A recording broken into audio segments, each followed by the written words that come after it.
Hello everyone, SirMonkeySuit Zappy here, back again with Hunter x Hunter. We are on episode 20, and in the last episode we started off the final phase of the exam, which are one-on-one battles. The only way to win is to get the other person to surrender, and the only fight we got to see last episode was Gon versus Hanzo, and Hanzo being much better than I thought. He basically disabled Gon throughout the entire match. The only reason why he gave up in the end was because there was never any sign of him giving up. So, you know, Hanzo with, you know what I mean, basically just being like, you know what it is, fuck this, I'll just do it for the next guy. So yeah, I shouldn't be surprised that the people who are left are actually, you know, better than I thought, because we never really got to see, like, you know, some of their individual abilities and things like that, and if they've made it this far, then they've got to have something about them, so it makes sense. Yeah, they were going on that, like, they were fighting for like 3 hours. Fucking ridiculous. So yeah, the bracket, I don't have it anywhere, but I remember talking about it last episode. I think, because there's only one loser, right? There's going to be only one loser at the end of this, which is going to suck for that person, but I think it's going to be Pockle, I believe his name is. He's the guy with the bow and arrow. Because looking at the way the bracket's situated, I think he's the only one on that side that I believe would lose every battle going forward, because eventually he would have to face Killua, I believe, and he's not going to win against that in that fight. He has to go up against Hanzo as well, which you know, judging by the way he seems more adept to the one-on-one battles as opposed to Pockle, who seems like he's more like the stealthy type, so that's not going to work in this fight. And I believe there's one more on that side, and I can't fucking remember for the life of me. Because on the other side, there's like Kurapika, Hisoka. With them two going out, I can't fucking wait for that. I mean, I think Hisoka's going to beat him, right? I don't see how that goes the other way, unless Hisoka just gives up because he wants to play that like potential thing with Kurapika. Maybe, we don't know. But yeah, I don't think there's anything else to really talk about. We're just gonna get in episode 20, see if we get that next fight. We may get a couple, who knows? If it goes anywhere like My Hero did. So yeah, I don't think there's anything else to really talk about. We're just going to get in episode 20 and see what we get. So without further ado, let's go.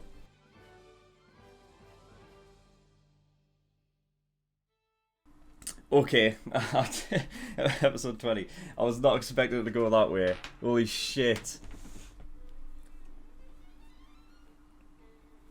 God. Alright, I'll start with the beginning then. So, started off with the dream sequence with Gon, which I think was just one of the last things before Gon had basically fell unconscious. Was he was talking about how he was never going to give up, because if he doesn't become a hunter at this point, then like he'll never see his dad again, right? So I think that was something that was just playing on his mind, because that was like one of the last things he talked about before he passed out. So it's one of those things. It's just like, oh, like he's getting up to that point, he's nearly there, and then the sort of the pathway sort of gives way and he falls into it.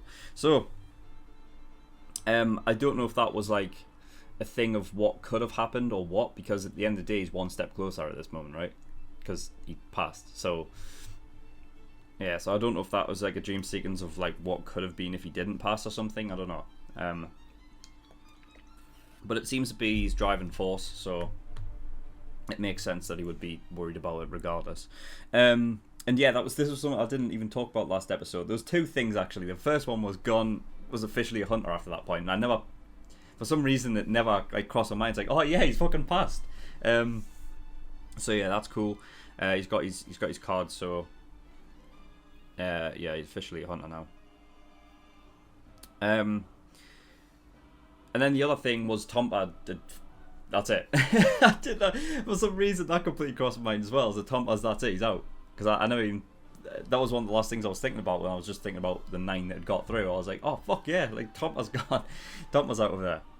Thank fuck, finally. I don't know if we'll see him again at some point. I almost have a feeling we will, just because, but we'll just have to wait and see about that. And then yeah, so Todd's given his card, and then we went into a flashback about what had happened. So yeah, Killua fucking killed someone. Turned out to be Bodoro, that guy, the old guy. I mean, it to me it does. It seems like a mixture of things. Killua wanted to get out the, like he wanted to get out the frustration and the anger, after he went back into his shell. So he was just like, "There's no point in me sticking around for this fucker. I'm just gonna kill him. I'll get disqualified. I'm just free to leave, and I'll just go, and then whatever." Because at the end of the day, it was a waste of time for Killua at that point. Damn. So yeah, the Hisoka and Kurapika fight, that one, it went as one of two ways that I thought of. I mean, originally, like, Hisoka against Kurapika, I think Kurapika's great, and he's strong, but he's not at Hisoka level. So it was either going to be Kurapika realizing it and giving up, or Hisoka would give up on his own, in his own time, because obviously he sees the potential in Kurapika as well as the other people, as well as Gon and Leo and stuff like that. So yeah, that went how I'd imagine, and then yeah, so it came up to the Killua and oh yeah, by the way, Hanzo, yeah, taking out Poco. I figured that would happen like just immediately. It just seemed that way. I like how Hanzo's like immediately stuck up for Gon at this point. You know what I mean? Like he said when Killua asked like the reasoning why you didn't just continue until he gave up, because I'm pretty sure that he could have done. But Hanzo basically saying that he won him over. So I like how he was one of the people that got in the way of Gitoraka, and not a lot allowed him to cross the door, which that was cool. So yeah, we had Gitoraka come up against Killua, and then it's just like, fucking hell, it ends up being his brother. Of course it fucking is. Of course it is. Illumi is his name. And then the other brother, I assume, or could be, I don't know, did Killua mention this? I'm not sure he did. It might be another brother, I think. Miluki is the other one, so I'm sure they'll come into play at some point. So yeah, it seems to me that there's a reasoning when we first got some background information on Killua when he was on the blimp, and he was asking, or he was talking to Gon, right? And he was basically saying how, what was it? It was something like, once I become a hunter or something like that. He says, I'll go back and I'll kill them. And he was ecstatic about it, right? He was loving the idea of it because he hates his family. That's the point. They've basically raised him to be one thing and one thing only. And I remember, Killua, one of his like quotes was, like you don't want to grow up being somebody who you're not, or like someone forcing you to be something. It's like you don't want to be that person. So yeah, it makes sense. So Killua has this sort of innate sort of reasoning to just want to kill people, and essentially the people that like he befriends are not truly people that he considers friends, because he just wants to kill them, and that's what he likes, and that's what his brother apparently is saying. That's what he's supposed to be like. And I don't know if it's just symbolism that get like Illumi's eyes, how they're sort of hypnotic and sort of like just like empty voids, you know what I mean? And they've got like the swirls in them and shit. It's like I'm not sure if it's a case of like one of his abilities to be hypnotic and like force that into him, or it could just be the fact that because he's grown up with him, it's like you listen to me, and that's what happens, So yeah, I think what's interesting as well is Gitoraka and Hisoka have like an acquaintanceship between each other, don't they? So I don't know. I wonder where Hisoka falls into this sort of, because Illumi wants to. He needs it for a job, right? So I've got to wonder if it's something in line with Hisoka. I mean, because the thing about them is that they you know, Illumi is an assassin, and Hisoka could quite easily be one as well, and he just wants to kill people and whatnot, you know. So it's interesting that Illumi would say to Killua that, like, oh, you want to be, like, the people who you want to be friends with, you want to end up, you want to kill, you know. And it's funny because I almost see that with Hisoka. Like, I don't see a reason why Hisoka would not want to kill Illumi, you know, even though there seems like acquaintances. I could see Hisoka wanting to do that because that's his thing. Like, his goal is essentially what it's basically say his sort of potential, right? To be able to take out like the strong and stuff. So, you know, to make sure that he's like on top. So yeah, it's interesting that sort of dynamic between them. It's fucking interesting as well seeing like Killua like that as well. It's heartbreaking as well because like fuck this whole time it's like Killua has been so like such like a badass, and like as soon as somebody in his family, like the people who are able to almost step all over him and just see how like sort of emotionally almost weak Killua is, that's tough to take. I don't like it. I don't like it when Killua's like that. So yeah, he went off into his shell. I can see it almost become like an arc where they go out to find Killua, and Killua, like, because he's in this shell, attacking back because he doesn't want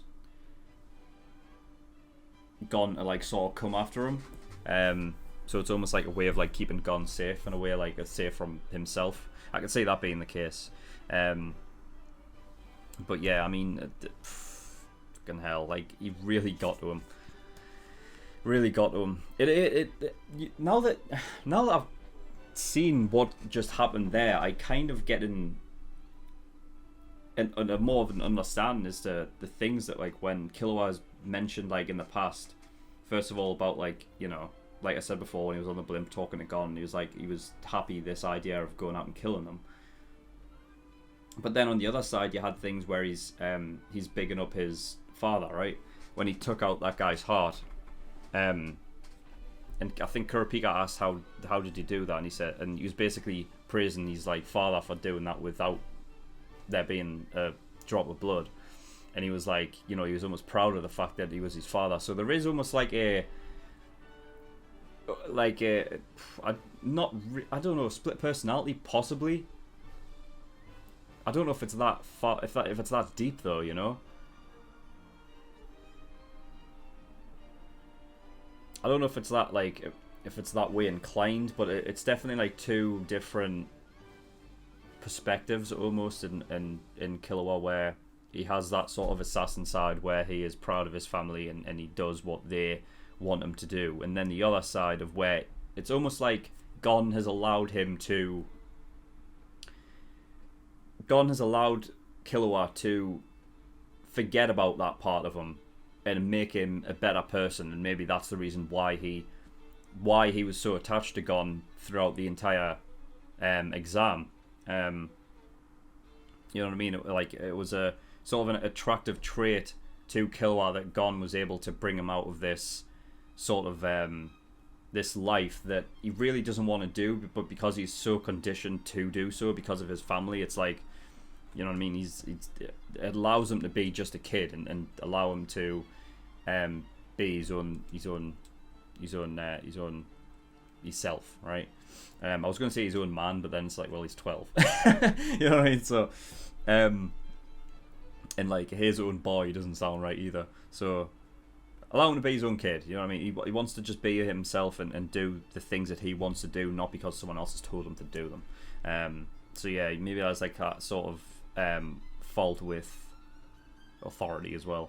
So yeah, that's going to be interesting going forward anyway. So yeah, that was a really interesting episode. I'm surprised we didn't really get to see a Kurapika talk about it a lot. I think because Kurapika's actually scared of Killua. I kind of get that vibe. The reason for that is because, going back to when after he took out that heart, Kurapika asked, how do you do that? And there was a moment where Kurapika, like, he was speaking in his head, and he was like, it's a good thing he's on our side, you know? Like, he had that, like fear of him. And also the fact that he does things that I think Kurapika wishes he could do. Because Kurapika refused to kill that guy, right? And Killua is fine doing it anyway. He'll kill him happily. And because that sort of, like, stark difference of something that Kurapika wants to be able to do, because he's at some point, he's like, I don't know, Kurapika's an interesting one, because he has that ability, like, it's not even an ability, but the Scarlet Eyes thing, where it's attached to him the idea of his emotions being on show, and yet he's a character where I feel he doesn't want the emotions to get the better of him, you know? So when it comes to the Phantom Troop, I don't know if he was to kill one of them that he would feel bad for it because he wasn't in full control. He just went crazy, you know? So yeah, Kurapika's definitely an interesting one. And I think the reason, like, why he didn't particularly, you know, speak up during this whole episode, really, when it came to Killua, yet Leo did, you know what I mean? Like, that's what I'm saying about Leo, is that I like the fact that he's, like, one of the characters where his emotions are, you know, unsure. Like, Leo lets his emotions sort of guide him in a way, whereas the other characters, they don't let them do that. Kurapika's the opposite in that regard. Probably the reason why they clash so much, them two, is because they're like that. But yeah, it was an interesting episode though. So yeah, I think that's it then. That's at the end of the exam. It's all done. They've got that orientation thing to get through now, right? And next episode we're going to see what happens next. I think